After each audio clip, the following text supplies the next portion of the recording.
Well, because we were coding, the questions that we were asking and the answers we were getting were affected by the way in which we approach looking at the data.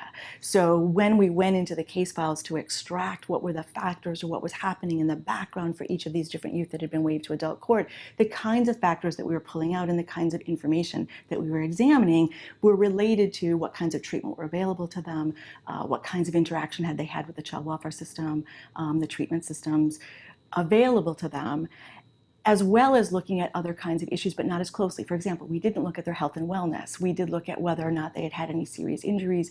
We did look at whether or not they had any serious illnesses, but we didn't take a look at whether or not they had spent time in a hospital, for example. We didn't look as closely into what had happened to them in the education system, for example. So we weren't taking it from an education perspective. So I think that lens did affect the kind of data that we were examining. We had to be very clear about what we were looking at and what we weren't looking at. So we had to be very clear about the perspective that we were coming to when we were examining these case files. There was a lot of information in these case files, and we had to distill through what we thought were the most influential factors that may have been having an effect on the implementation of the policy. So we had to be really clear with ourselves and everyone else that this is the lens, this is the perspective we're bringing to examine these case files with, because if we aren't clear about that, then we could have been implying that these were the only factors that might have been affecting the implementation. These were the ones we were examining.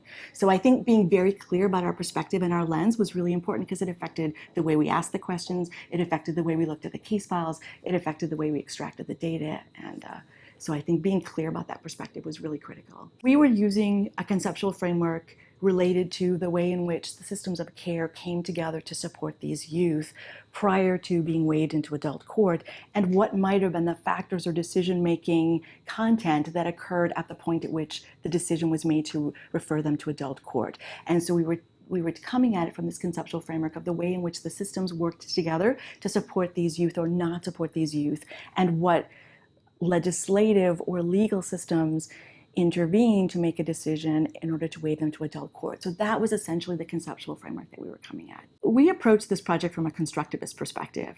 We were examining how each of the different areas that were implementing this piece of legislation constructed their understanding of this legislation. So for example, in the process mapping, we were looking at where in the process of someone moving through juvenile justice or the criminal justice system, where in that process would a waiver to adult court occur. And what we discovered was that it was different in all the different jurisdictions, and people were constructing a different understanding of who were the youth that were eligible to go into adult court, who were the youth that were categorized under this legislation, how were they constructing their understanding of how this process occurred.